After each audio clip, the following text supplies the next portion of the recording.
அயோத்தி ராமர் கோவில் பிரசாதம்னு பொய் சொல்லி ஆன்லைன்ல லட்டு மாதிரியான ஸ்வீட்ஸை சேல் பண்ண ஆரம்பிச்சிருக்காங்க. தனியார் நிறுவனம் ஒன்று 250 கிராம் லட்டு, அதாவது 1/4 கிலோ லட்டை ராமர் கோவில் பிரசாதம்னு குறிப்பிட்டு தள்ளுபடி போக 350 ரூபான்னு விளம்பரப்படுத்தியிருக்கு.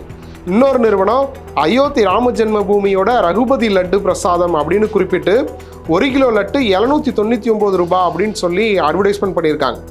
அமேசான்லையும் இந்த மாதிரி அயோத்தி ராமர் கோவில் பிரசாத லட்டுன்னு சொல்லி கல்லா கட்டியிருக்காங்க. இப்போ இது தொடர்பாக மத்திய நுகர்வோர் பாதுகாப்பு ஆணையம் அமேசான் நிறுவனத்திற்கு நோட்டீஸ் அனுப்பியிருக்கு.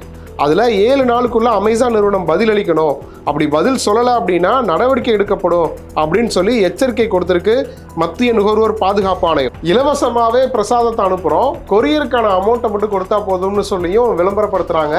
ஸோ அந்த மாதிரியான விளம்பரத்தையும் நம்பிடாதீங்க. ஸோ பொதுவாகவே இந்த மாதிரி அயோத்தி ராமர் கோவிலோட பிரசாதம்னு சொல்லி வர விளம்பரத்தை நம்பி பணத்தை கொடுத்து ஏமாந்துடாதீங்க.